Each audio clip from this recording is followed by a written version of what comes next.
بسم الله الرحمن الرحيم. الحمد لله رب العالمين، وصلى الله على نبينا محمد وعلى آله وأصحابه أجمعين۔ پیارے بھائیوں، دور اور نزدیک سے سننے والے عزیز ساتھیوں، یہ امام ابن حزم رحمہ اللہ کی کتاب التلخیص فی وجوہ التخلیص، یعنی نجات کی راہوں کا مختصر بیان جو چل رہا ہے۔ ابھی مغرب سے پہلے کی مجلس یہاں تک رکی تھی کہ ایک شخص کو جو طالب علم ہے اسے کن علوم کا پاس اور لحاظ اور ان کو پڑھنا چاہیے۔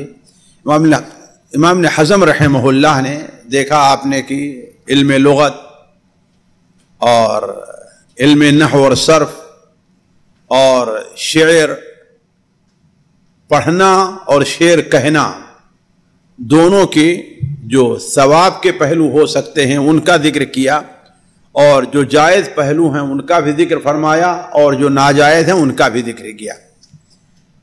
اسی سلسلے میں امام ابن حزم رحمہ اللہ نے بعض اور علوم کی طرف اشارہ فرمایا ہے، ان میں سے ایک علم حساب اور علم طب ہے۔ امام ابن حزم رحمہ اللہ فرماتے ہیں کہ یہ بھی بڑے اہم علوم ہیں، لہذا جس شخص نے اس نیت سے سیکھا کہ اس سے علاج، یعنی علم طب کے ذریعے علاج اور حساب کے ذریعے میراث کی تقسیم اور لوگوں کے لین دین کے معاملات میں انہیں فائدہ پہنچائے، تو یہ باعث اجر ہے۔ ساتھیوں، ایک مسلمان ڈاکٹر، ایک مسلمان انجینئر اور ایک مسلمان اکاؤنٹنٹ جو ہے اس میں اور غیر مسلم میں فرق ہونا چاہیے۔ ایک مسلمان اگر ان علوم کو اس نیت سے سیکھتا ہے کہ اللہ تعالیٰ کی مخلوق کو فائدہ پہنچائے اور ساتھ ساتھ اس کی نیت اپنی معیشت کی ہے، تو یہ اس کے لیے باعث اجر ہے۔ میں ہمیشہ مثال دیتا ہوں، اور چونکہ یہاں پر بہت سارے لوگ ان علوم سے جڑے ہوئے ہیں، کہ ایک شخص ہے جو کسی بلڈنگ میں بجلی کا کام کرتا ہے، وہ انجینئر سے لے کر کے ایک عام الیکٹریشین تک جو صرف بلب لگاتا ہے، اسے یہ کام کرنا ہے، اس پر وہ تنخواہ لیتا ہے۔ لیکن اگر اس کے ساتھ ایک نیت وہ کر لے، احتساب کی نیت، کہ ہم یہ بلب لگا رہے ہیں، یہ اے سی لگا رہے ہیں، ہو سکتا ہے کہ اس میں اللہ تعالیٰ کا کوئی نیک بندہ بیٹھے، اگر اللہ کی عبادت کرے تو اس کے لیے سہولت رہے گی۔ اگر کوئی شخص نماز پڑھنا چاہے تو اس کے لیے آسانی رہے گی، قرآن کی تلاوت کرنا چاہے تو اس کے لیے آسانی رہے گی، تو یہ اس کے لیے اجر اور ثواب کا بھی سبب بن جائے گا، اور جب تک وہ یہ کام کرتا رہے گا اسے اس کا اجر ملے گا۔ اس کا ایک فائدہ اور ہوگا کہ آپ ذرا غور کریں کہ اس کا دل کام کرنے میں بہت لگے گا۔ کیوں؟ اس لیے کہ اب اس کا مقصد چھٹکارا حاصل کرنا، کہ جلدی فارغ ہو جاؤ جتنا جلدی ہو سکے۔ اگر صرف دنیا مقصد ہے تو کیا ہے کہ جتنا جلدی ہو سکے ہم اس سے چھٹکارا حاصل کر لیں، لیکن اگر اس کے ساتھ یہ دین مقصد ہو تو اس کا دل اس میں کام کرنے میں اور کیا ہے، اچھا اور آسان طریقے سے ادا کرنے کی کوشش کرے گا۔ وہی چیز امام ابن حزم رحمہ اللہ نے یہاں پر یہ بیان فرمائی ہے کہ اگر وہ علم طب ہے، علم حساب ہے، اس نیت سے سیکھتا ہے کہ اس سے علاج کرے، یعنی طب سے، اور میراث کی تقسیم اور لوگوں کے لین دین کے معاملات میں انہیں فائدہ پہنچائے، تو یہ چیز باعث اجر ہے۔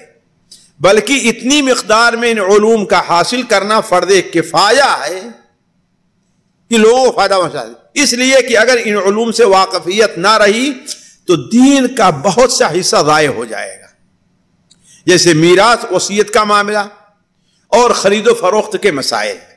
بس جو شخص ان علوم کو اپنی کمائی کے لیے حاصل کرتا ہے تو وہ بھی اجر کا مستحق ہے، اور جو شخص اس لیے حاصل کرتا ہے کہ اس سے ظلم کرے تو ایسا شخص فاسق اور گنہگار ہے۔ گویا تین صورت بتائی کہ وہ خالص اللہ کی مخلوق کو اور لوگوں کو فائدہ پہنچانے کے لیے حاصل کرے، اسے ذریعہ معاش نہیں بنانا چاہتا. یہ تو سب سے اعلیٰ مقام ہے، سب سے اونچا درجہ ہے.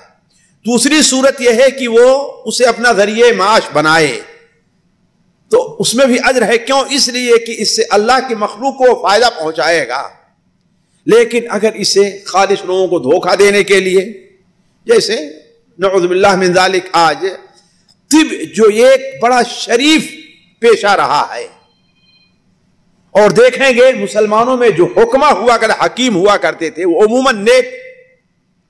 شاید ہی آپ کو اس وقت قدیم میرے بچپن میں کوئی حکیم ملے جو داڑھ منڈا ہوا کرتا تھا، نہ دیکھیں آپ، یعنی اتنے نیک. اس لیے انہوں نے صرف پیشہ نہیں بنایا تھا، اس کے ساتھ ساتھ وہ خدمت خلق کا بھی جذبہ رکھتے تھے. لیکن بدقسمتی سے آج یہ طب کا معاملہ خالص کس کے لیے رہ گیا ہے؟ پیشہ. اور اسی لیے آج کہتے ہیں نا کہ ڈاکٹر کو یہ فکر نہیں کہ ایک مریض مر جائے گا، فکر کیا ہوتی ہے کہ میرا ایک گراہک کم ہو جائے گا. اور حقیقت ہے یہ. جیسے کہتے ہیں پہلے ڈی لکھتے تھے، ڈی فار ڈاکٹر، اور آج ڈی کیا ہے؟ فار ڈاکو. تو یہ پیشہ اتنا شریف بہتر ہے، اسے کس قدر غلط استعمال کر لیا گیا ہے. اب کیسے غلط استعمال کیا جاتا ہے؟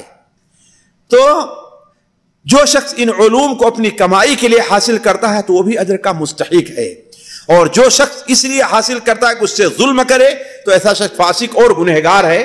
یہ ایسی چیز ہے جس پر خصوصی ہمیں اپنے، اگر پروفیسر ہے تو اسے اپنے شاگردوں کا یہ بات اس کے دل میں ڈالنے کی ضرورت ہے، کچھ یہ سمجھائے کہ تمہارا مقصد اصل کیا ہونا چاہیے، لوگوں کی خدمت. بلکہ ایک اچھے بڑے پرنسپل سے میری ملاقات ہوئی، ان کے سامنے یہ بات ہم نے ذکر کی تو انہوں نے کسی بڑے غیر مسلم کا انہیں حوالہ دیا کہ اس کے ساتھ میری ایک بات بیٹھک ہوئی تو اس نے انہی خدشات کا اظہار کیا اور کہا کہ یہ جو پیشہ ہے تعلیم کا، اسے خالص لوگوں کے فائدے کے جذبے کے لیے ہونا چاہیے تھا، لیکن آج اسے صرف دنیا کمانے کے لیے حاصل بنا لیا گیا ہے.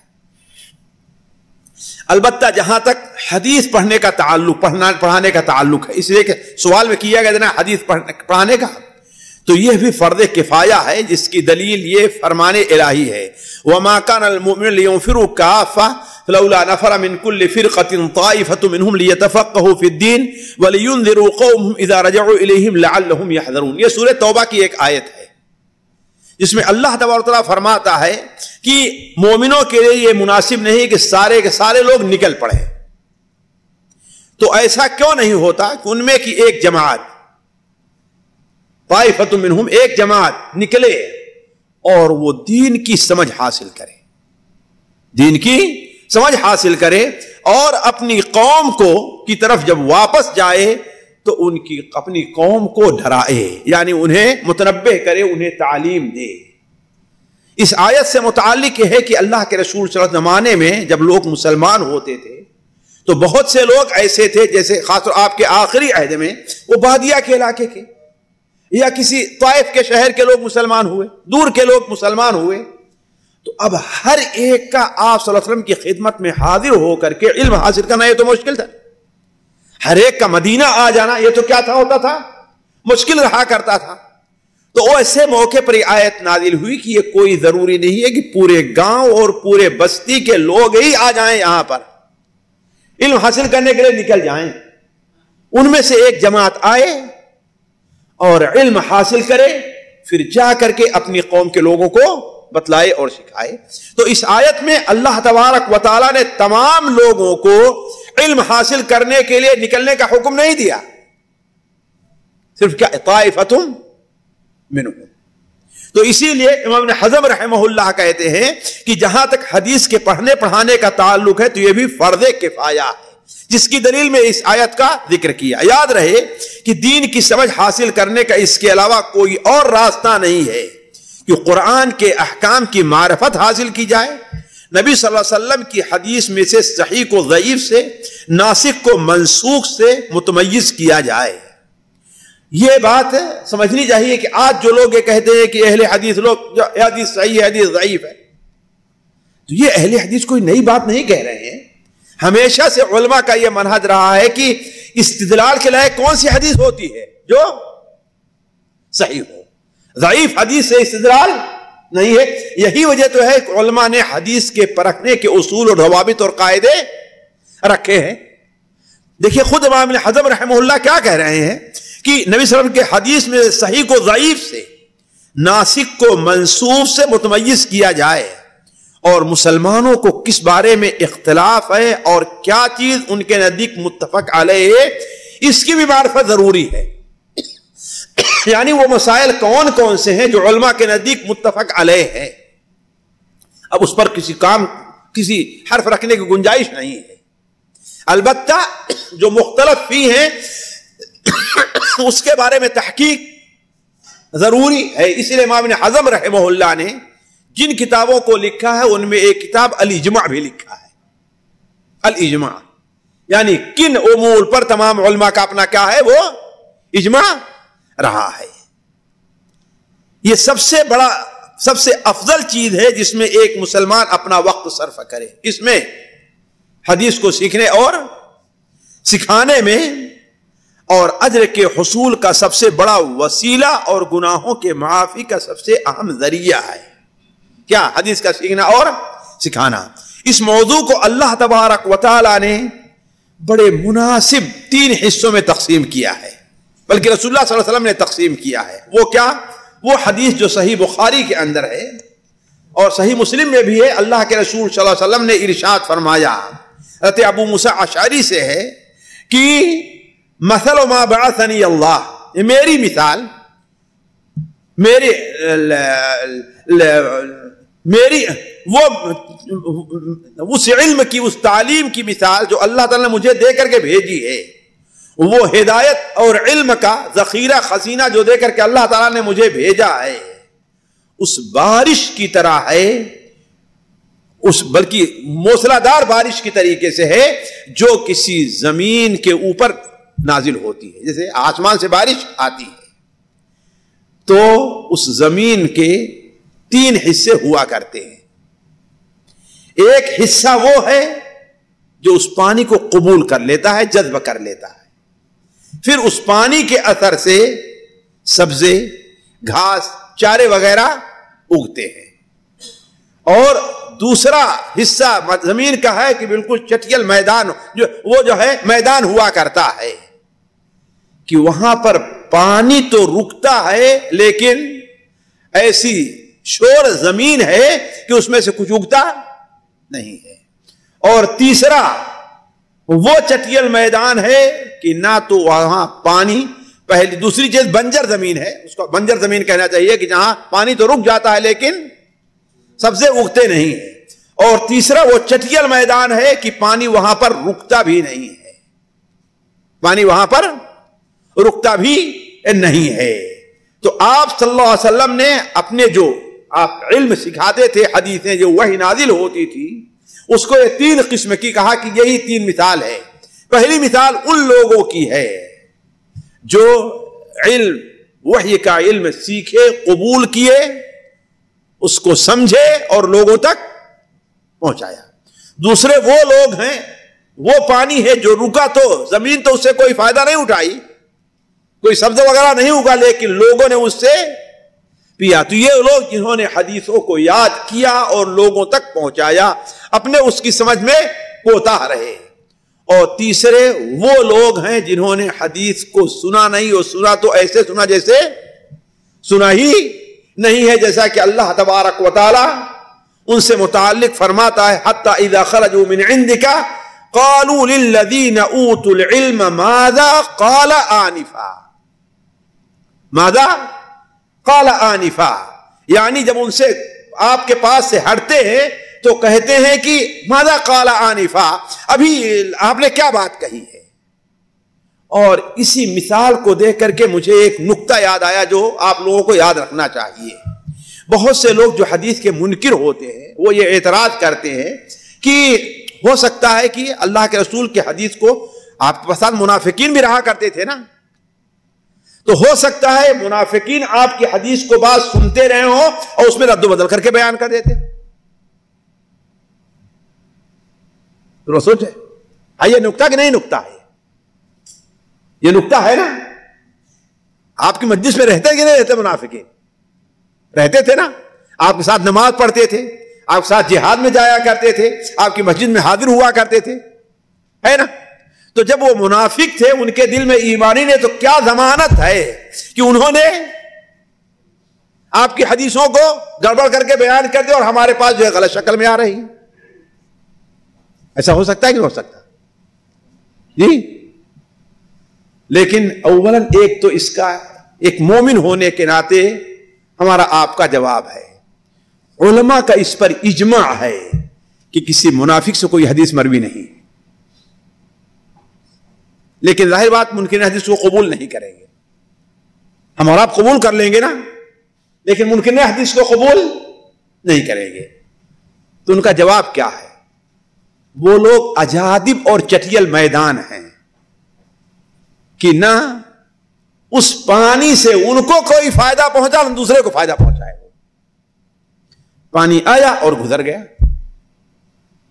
اسی طریقے سے اللہ تعالیٰ قرآن مجید میں ارشاد فرماتا ہے, اس آیت کے اوپر سورہ محمد میں اس کے اوپر غور کریں کہ منافقین کو نبی کریم صلی اللہ علیہ وسلم یہ کوئی حدیث یاد نہیں رہتی تھی. یہ اللہ تعالیٰ کا فضل ہے اس امت کے اوپر.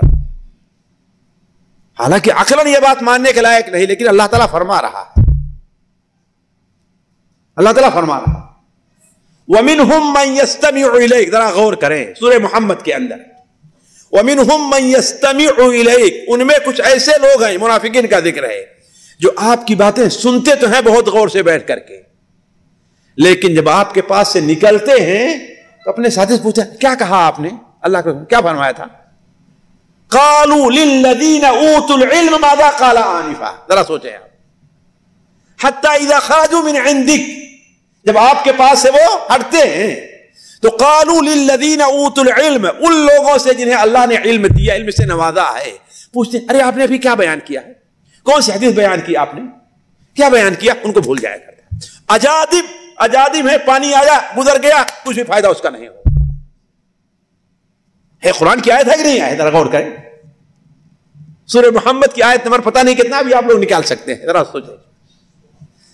16 نمبر آیت.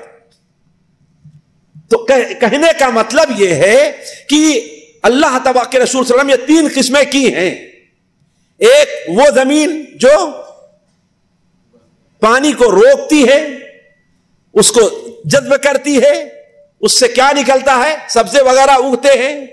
ایک وہ ہے جو پانی کو روک لیتی ہے لیکن خود اس سے کوئی فائدہ نہیں اٹھا پاتی. اور تیسری وہ زمین ہے جو چٹیل میدان ہے, پانی آیا اور بہہ گیا, انہوں نے سنا اور بات ختم ہو گئی, کچھ یاد نہیں رہا.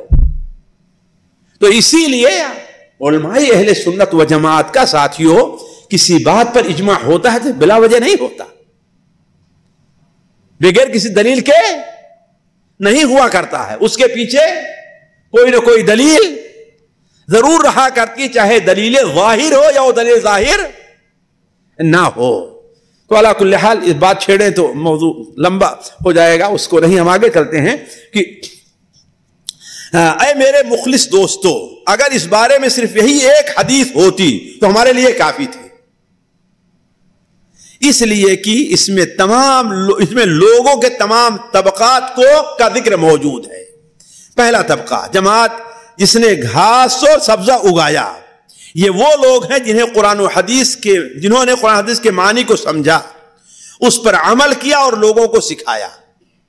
دوسری جماعت جس نے پانی کو روک رکھا, جس سے لوگ پیے پلائے اور جانوروں کو سیراب کیا, یہ وہ مشائخ ہیں جنہوں نے ہم تک حدیث پہنچائی, اسے لکھا, اس کے حفظ کا کام کیا, ہم تک پہنچا دیا. اگرچہ ان کے اندر سمجھ اور فقہ کا مادہ نہیں تھا, لیکن ہماری طرف سے انہیں اجر عظیم کا وہ لوگ مستحق ہیں. ہماری طرف سے اجر عظیم کے وہ لوگ مستحق ہیں, اس لیے کہ وہ ہمارے علم کا سبب بنے. لہذا ان تمام کاموں میں ہمارے شریک ہیں جو ہم لوگ ان سے لے کر کے لکھتے اور لکھاتے, سیکھتے اور سکھاتے, پڑھتے اور پڑھاتے ہیں.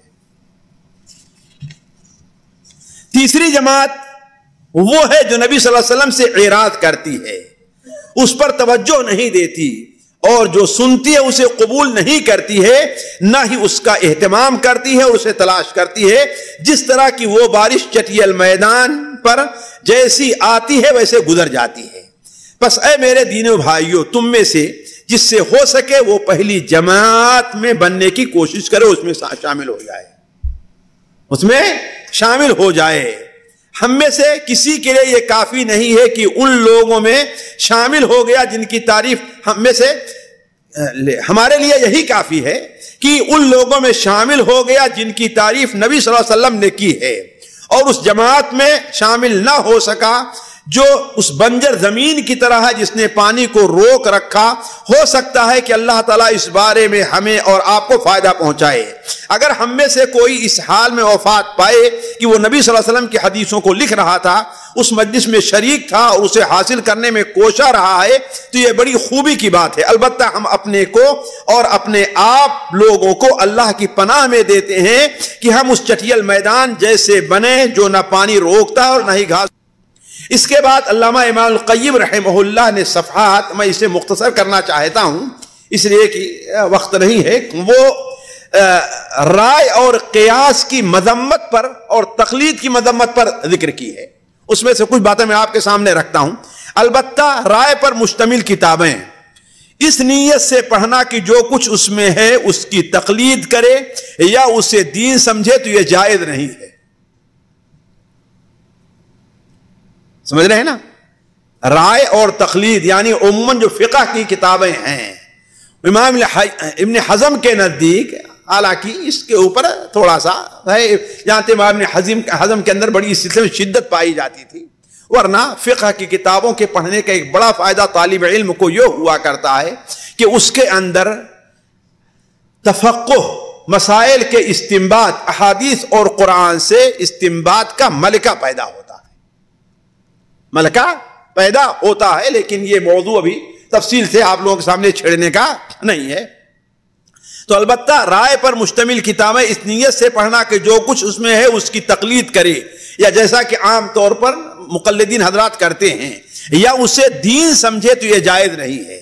اس بارے میں یہ فرمان الہی کافی ہے کہ یا ایھا الذین آمنوا اطیعوا اللہ واطیعوا الرسول واولی الامر منکم فإن تنازعتم في شيء فردوه إلى الله والرسول إن كنتم تؤمنون بالله واليوم الآخر، یعنی اے ایمان والو اللہ کی اطاعت کرو، اللہ کے رسول کی اطاعت کرو، اور تم میں جو ولی امر ہے تمہارا اس کی اطاعت کرو۔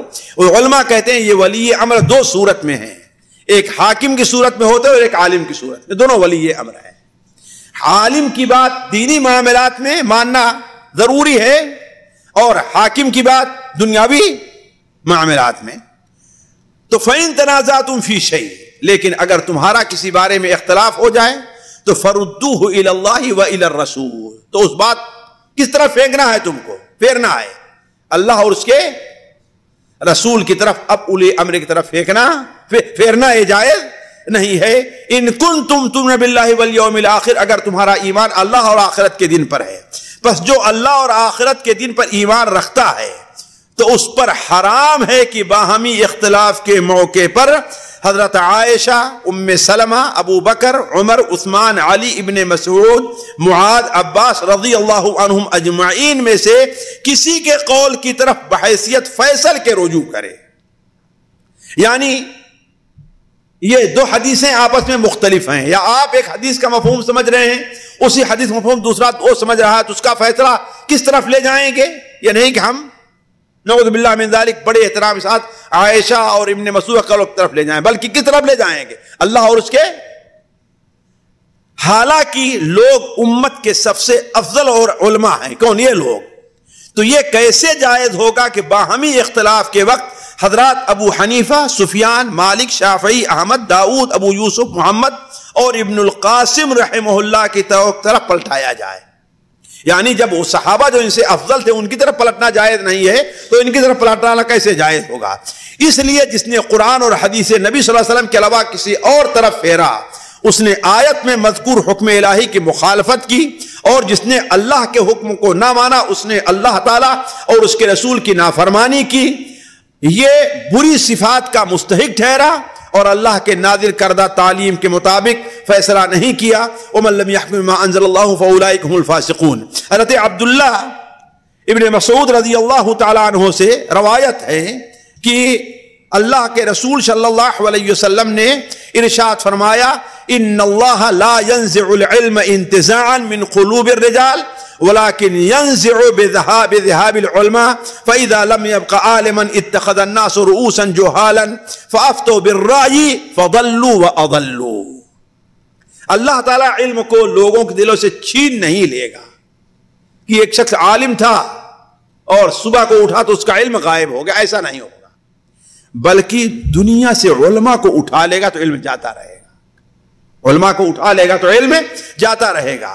اور جب عالم نہیں رہ جائے گا تو لوگ جاہلوں کو اپنا مفتی اور عالم اور استاد بنا لیں گے، اپنا عالم اور مفتی اور استاد بنا لیں گے. فَأَفْتَوْا بِالرَّعْيِ فَضَلُّوا وَأَضَلُّوا. پس یہ لوگ قرآن حدیث سے فتویٰ نہیں دیں گے. کس سے فتویٰ دیں گے؟ رائے سے. تو خود بھی گمراہ ہوں گے اور دوسروں کو بھی گمراہ کریں گے. حضرت عبداللہ ابن عمر رضی اللہ عنہ کہتے ہیں کہ بنو اسرائیل کا دینی معاملہ درست چلتا رہا. بنو اسرائیل کا جو دینی معاملہ تھا وہ درست چلتا رہا، یہاں تک کہ ان میں قوموں کی لوڈیوں کی اولاد پیدا ہوئی جنہوں نے رائے سے متعلق گفتگو کرنی شروع کر دی، تو خود بھی گمراہ ہو گئے اور لوگوں کو بھی گمراہ کیا ہے. ایک دوسری حدیث میں حضرت عبداللہ ابن عمر ہی سے روایت ہے کہ رسول اللہ صلی اللہ علیہ وسلم نے فرمایا ان اللہ لا ينزع العلم بعد اذ آتاکموہ انتزاعا. بعد اس کے کہ اللہ تعالیٰ نے تم کو علم دیا ہے وہ تم سے چھین نہیں لے گا، لیکن اللہ تبارک و تعالیٰ علم کو چھینے گا بقبض العلماء، علماء کے اٹھا لینے سے. اور جب علم باقی نہیں رہ جائے گا، عالم باقی نہیں رہ جائیں گے تو لوگ جاہلوں سے فتویٰ پوچھیں گے، وہ اپنی رائے سے فتویٰ دیں گے، خود بھی گمراہ ہوں گے اور دوسروں کو بھی گمراہ کریں گے. تو اس طریقے سے امام ابن القیم رحمہ اللہ نے، امام ابن حزم رحمہ اللہ نے تقلید کی اور رائے کی برائی بڑے ہی بلیغ انداز میں کی ہے، اور اس پر جو ہے وہ مختلف دلائل، بلکہ یہاں تک انہوں نے دلائل پیش کیا ہے کہ تقلید کا وجود قرون اولا ثلاثہ کے اندر نہیں رہا ہے، نہ صحابہ کے زمانے میں اور نہ ہی تابعین کے زمانے میں، اور انہی زمانوں کی اللہ کے رسول نے تعریف کی ہے. جب چوتھی صدی کے اندر جس کی مذمت آپ نے کی ہے کہ لوگ ایسا پیسے پیدا ہوں گے کہ ان کے اندر موٹاپا پیدا ہو جائے گا، بدعات ان کے اندر آ جائیں گی، جب یہ زمانہ آیا ہے تو تقلید کا وجود ہوا ہے، لہذا تقلید کرنا یہ چیز جائز نہیں ہوگی. امام القیم رحمہ اللہ، امام ابن حزم رحمہ اللہ نے اس سے متعلق گفتگو کی ہے اور بعد میں بڑے علماء کے اقوال بھی نقل کیے ہیں. جیسے اسی طرح امام شافعی سے ہم تک یہ بات پہنچی ہے، انہوں نے ایک دن کسی حدیث رسول کا ذکر فرمایا تو کسی بندے نے ان سے کہا کہ اے ابو عبداللہ کیا آپ اس حدیث کو قبول کرتے ہیں؟ تو امام شافعی نے اس سے کہا اے اللہ کے بندے، کیا تو میری گردن میں جنیو دیکھ رہا ہے؟ جنیو سمجھتے ہیں؟ ہندو جو پہنتے ہیں پیشاب کرنا ہوگا تو کان میں ہے نا، وہ جنیو ہے. یعنی کیا میں کافر ہوں؟ جنیو دیکھ رہا ہے، یا میں کسی کنیسہ سے باہر آ رہا ہوں؟ کنیسہ سے باہر کون آئے؟ گرجا گھر سے. تو یہ سن رہا ہے کہ میں اللہ کے رسول کی حدیث بیان کر رہا ہوں اور تو کہتا ہے کہ آپ اس حدیث کو قبول کرتے ہیں، آخر میں اس حدیث کو قبول کیوں نہ کروں؟ یاد رکھو جب رسول اللہ صلی اللہ علیہ وسلم کی کوئی صحیح حدیث مجھ کو مل جائے تو وہی میرا دین اور وہی میرا قول ہے. امام شافعی کے، امام مالک رحمہ اللہ اور دوسرے بہت سے لوگوں کے اقوال نقل کیا ہے نا، اسحاق ابن راہوے وغیرہ کا بھی اقوال نقل کیا ہے. میں جو ہے اس کو مختصر کرتے ہوئے میں ایک اور نقطے کی طرف جو اس بارے میں امام ابن حزم رحمہ اللہ نے ذکر کیا ہے میں وہ آپ کے سامنے رکھنا چاہتا ہوں. وہ دیکھیے، وہ نقطہ ہے جو ہمارے اور آپ کے لیے بہت اہم چیز ہے، اور وہ یہ ہے کہ یہ جو کام انسان علم حاصل کرے، علم قرآن ہے یا علم حدیث ہے، اس سلسلے میں اسے اپنی نیت پر خصوصی توجہ دینی چاہیے. اور ساتھیوں میں ہمیشہ یہ بات آپ لوگوں کے سامنے رکھتا ہوں کہ آپ دیکھیں کہ آج ہمارے اندر جو سب سے بڑی کمی پائی جا رہی ہے عمل کے لحاظ سے بھی اور قول کے لحاظ سے بھی، وہ اخلاص کی کمی ہے. اخلاص پر آپ تقریریں کم سنتے ہوں گے، کوئی تقریر اخلاص پر کر رہا ہو، اور آیا تو ضمناً ہاں بھائی عمل قبول کیوں نہیں کم نہیں ہوگا اگر اس میں اخلاص نہیں پایا جائے تو. قبولیت شرط اعمال میں ذکر کرتے ہیں، لیکن اخلاص ہے کیا؟ اخلاص کے شرائط کیا ہیں؟ اخلاص نہیں ہے اس کی علامات کیا ہیں؟ ہمارے اندر اخلاص ہو تو اس کی علامات کیا ہیں؟ اس تفصیل سے گفتگو کم کی جاتی. تو امام ابن حزم رحمہ اللہ نے اس پر خصوصی توجہ دی. چنانچہ فرماتے ہیں کہ البتہ جو آپ لوگوں نے یہ سوال کیا ہے، ان علوم کو پڑھنے والا جس وقت ان علوم کو حاصل کر رہا ہے اس کی نیت یہ ہو کہ اسے سرداری ملے یا اس کا نام ہو، اور اگر اس کی نیت کا اکثر حصہ یہی ہو تو یہ بہت ہی برا عمل ہے. نبی کریم صلی اللہ علیہ وسلم کی حدیث ہے کہ من تعلم العلم یبتغی بها وجہ اللہ لا يتعلمه الا لیصیب به غرضا من الدنیا لم یجد او عرضا من الدنیا لم یجد عرف الجنت یوم القیامہ. جو شخص وہ علم جو اللہ کی رضا کے لیے حاصل کیا جاتا ہے، اگر وہ علم اس لیے حاصل کرتا ہے کہ اس کے ذریعے سے دنیاوی فائدہ حاصل کرے تو وہ قیامت کے دن جنت کی خوشبو بھی نہیں پائے گا. جیسے قرآن کا علم ہے، حدیث کا علم ہے. اس لیے امام ابن القیم امام ابن حزم رحمہ اللہ نے دیکھیے یہ تو تفصیل سے بیان کیا ہے کہ علم طب ہے مثال کے طور پر، علم حساب ہے یا علم نحو اور صرف ہے. اگر وہ صحیح نیت سے حاصل کرے اس پر ثواب بھی ملتا ہے، اور اگر صرف دنیا کی نیت سے حاصل کرے کہ دنیا کمائے گا تو یہ بھی اس کے لیے باعث اجر ہوگا. کیوں؟ اس لیے کہ اللہ کے مخلوق کو فائدہ پہنچائے گا. کیوں؟ اس لیے کہ یہ علم عبادت نہیں ہے. لیکن جہاں حدیث کے علم کا ذکر آیا وہاں یہ تقسیم نہیں کی ہے، اس لیے کہ وہاں صرف اور صرف اسے کس نیت سے پڑھنا چاہیے؟ اللہ کی. یہی معنی اس حدیث کا ہے کہ جو شخص وہ علم جس علم حاصل کرنے کا مقصد اللہ کی رضا ہوتی ہے، اگر اس علم کو دنیا حاصل کرنے کے لیے حاصل کیا چاہے تو وہ جنت کی خوشبو کی مانند نہیں پائے گا. اور آگے بیان کیا اسی طرح یہ صحیح حدیث بھی ہم تک پہنچی ہے کہ نبی صلی اللہ علیہ وسلم نے ارشاد فرمایا قیامت کے دن ایک ایسے شخص کو لایا جائے گا جس نے علم حاصل کیا ہے، قرآن پڑھا ہے.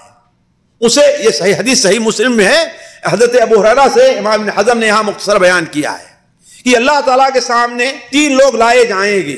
ایک مالدار ہوگا، ایک عالم قارئ قرآن ہوگا، اور ایک اللہ کے راستے میں شہید ہونے والا ہوگا. تو یہاں صرف ذکر کیا کس کا؟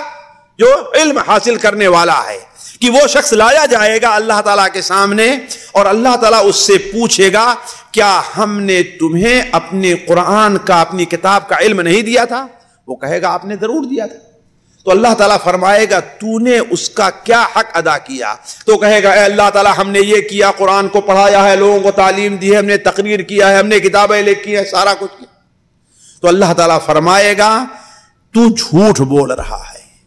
فرشتے کہیں گے تو جھوٹ بول رہا ہے، تو نے یہ سب کام اس لیے کیا ہے تاکہ تجھے عالم اور قارئ کہا جائے، اور تجھے کہا گیا لہذا اسے جہنم میں ڈال دیا جائے گا. یہ سب سے پہلا شخص ہوگا جو جہنم میں جائے گا. نعوذ باللہ من ذالک. ابھی کافروں کا فیصلہ نہیں ہوا ہے، ابھی کافروں کا فیصلہ یہ ابھی حشر کے میدان اسے جہنم میں ڈال دیا جائے گا. تو کہنے کا مطلب یہ ہے کہ اس سلسلے میں کیا کہنا کرنا، خلوص اخلاص نیت ہونی چاہیے. اسی طرح نبی صلی اللہ علیہ وسلم کی صحیح حدیث بھی ہم تک پہنچی ہے کہ اللہ تعالیٰ فرماتا ہے انا اغنى الشرکاء عن الشرک من عمل عملا اشرک فیہ غیری ترکتہ وشرکہ. میں شرک کے بارے میں تمام شرکا سے کیا ہوں؟ بری ہوں، مجھے کسی کی ضرورت نہیں ہے. لہذا اگر کوئی شخص وہ علم حاصل کرتا ہے وہ ایسا عمل کرتا ہے جو میرے لیے کرنا چاہیے لیکن اس میں کسی اور کو شریک کرتا ہے، تو قیامت کے دن میں کہوں گا مجھے یہ نہیں چاہیے، لے جاؤ اپنے شریک کو ہی تم دے دو۔ اسی طرح وہ حدیث حضرت کعب بن مالک رضی اللہ عنہ بیان کی ہے کہ رسول اللہ صلی اللہ علیہ وسلم نے فرمایا من ابتغى العلم ليباهي به العلماء ويماري به السفهاء وليقبل بإفعاد الناس إليه فإلى النار۔ یہ حدیث مستدرک حاکم وغیرہ میں ہے کہ آپ صلی اللہ علیہ وسلم نے ارشاد فرمایا جو شخص یہ علم جو دینی علم ہے حاصل کرتا ہے تاکہ علماء سے مقابلہ کرے، دوسرا یہ کہ جاہلوں سے بحث کرے، جاہلوں سے بحث کرے، مناظرہ کرے، یا لوگوں کی توجہ اپنی طرف مبذول کرے۔ یہ تین وجہ ہے۔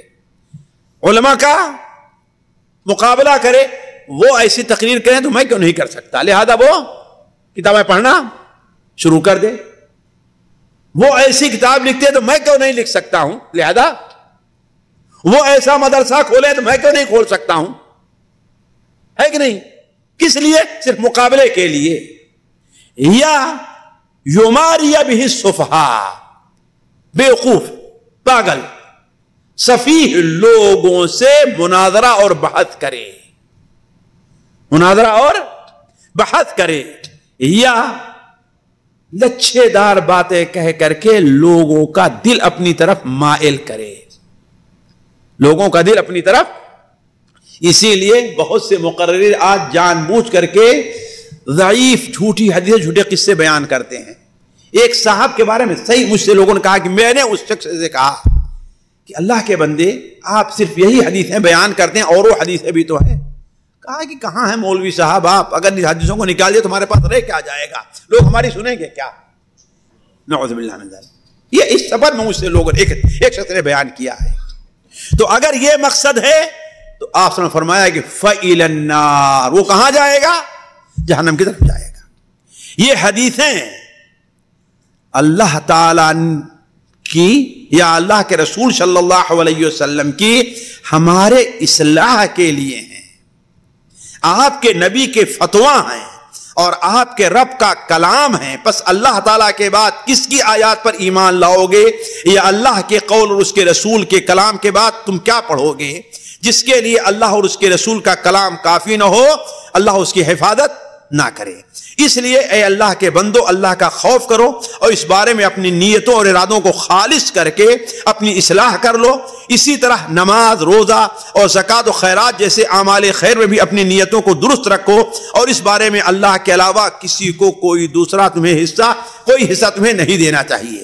بس اللہ کی قسم جس کے علاوہ کوئی عبادت کے اس اللہ کی قسم جس کے علاوہ کوئی بات کے لائق نہیں ہے، جو شخص کسی دینی علم کو اس غرض سے حاصل کرتا ہے کہ دنیا حاصل کرے یا لوگوں میں شہرت حاصل کرے یا کوئی ایسا عمل کرے جس کے بارے میں اللہ تعالیٰ کا حکم نہیں ہے، اسے صرف اللہ کی رضا کے لیے کرنا چاہیے تھا لیکن اس نے غیر اللہ کے لیے کیا، تو اس کی آخرت کے لیے یہی بہتر ہوگا کہ وہ دف بجانے والا ہوتا یا گانا گانے والا ہوتا، بجائے اس کے وہ کیا سیکھتا؟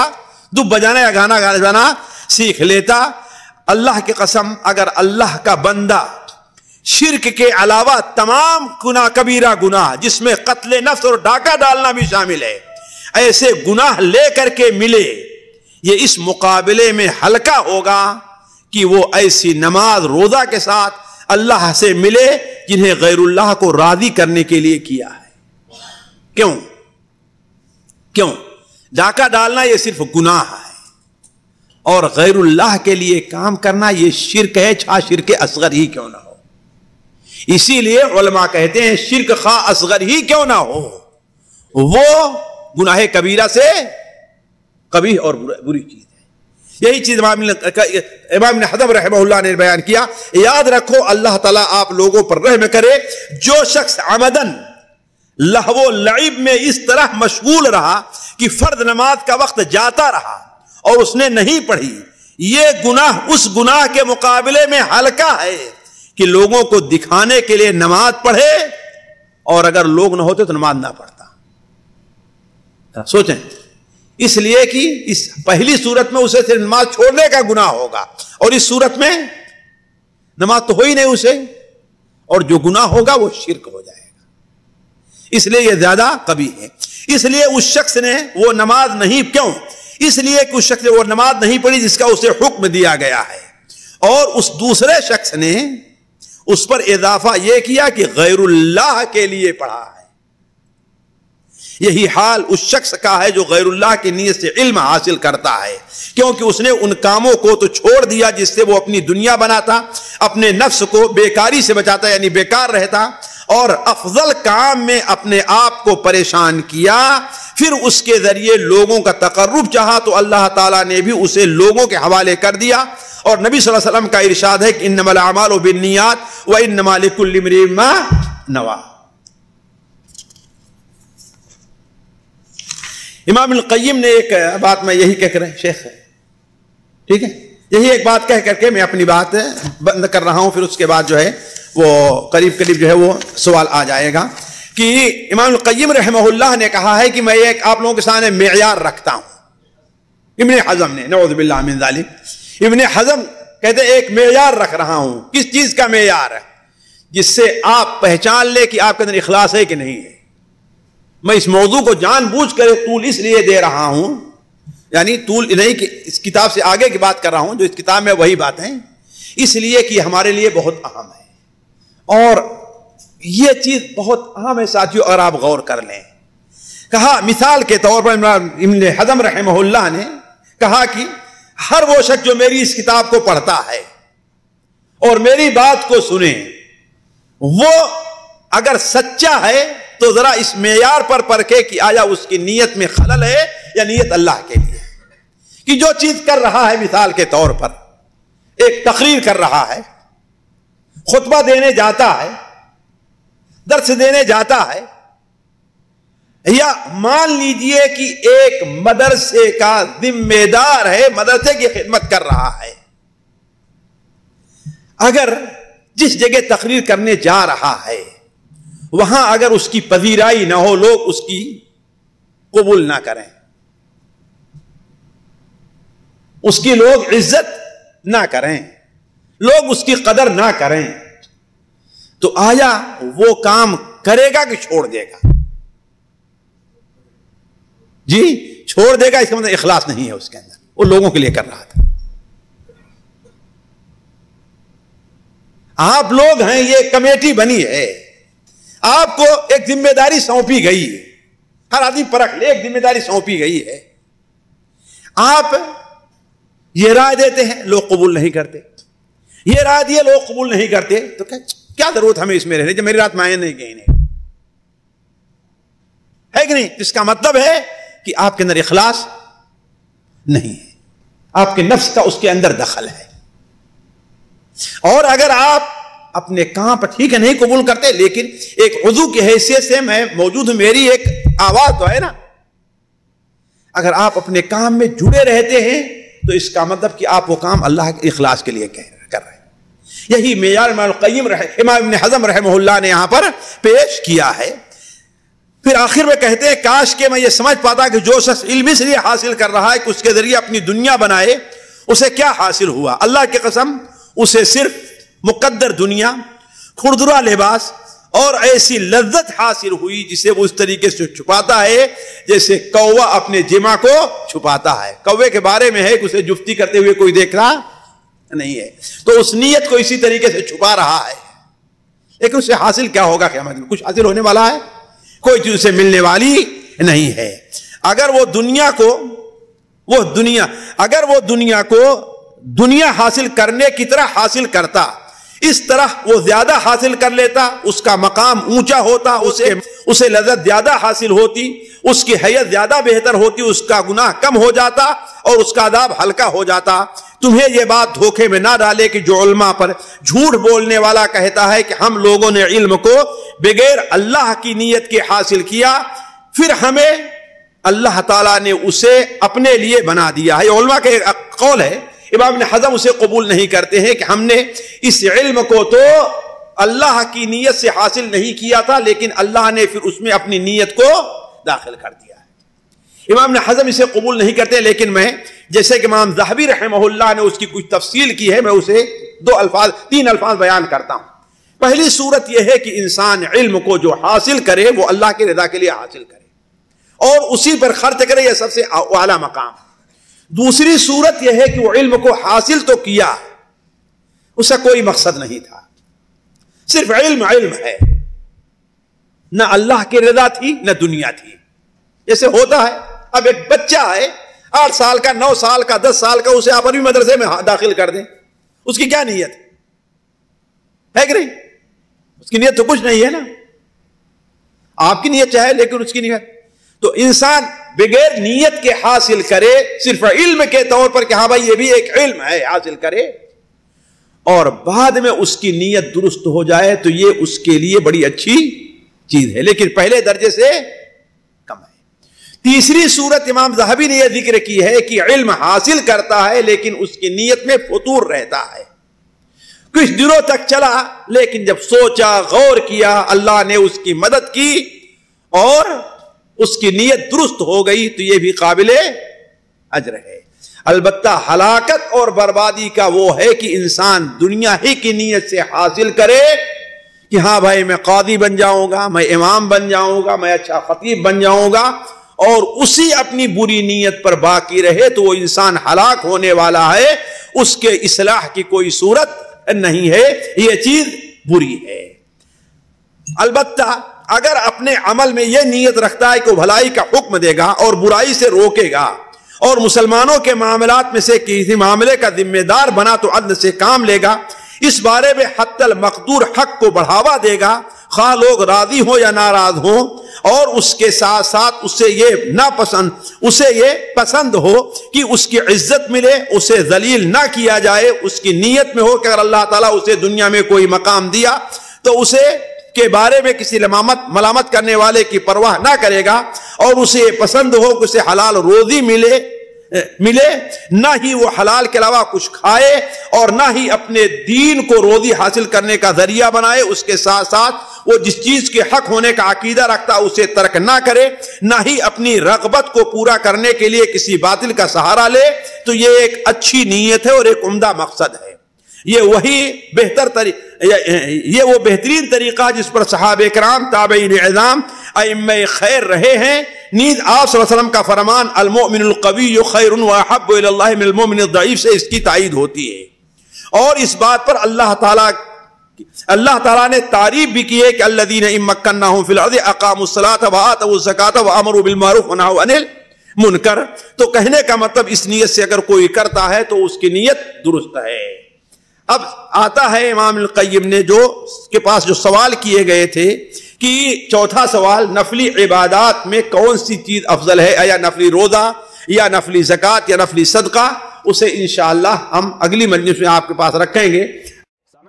ہمارے علمی اور عوامی دروس اور سوال و جواب کی مجلسوں سے آپ خود بھی مستفید ہوں اور اپنے دوست و احباب کے ساتھ بھی شیئر کریں۔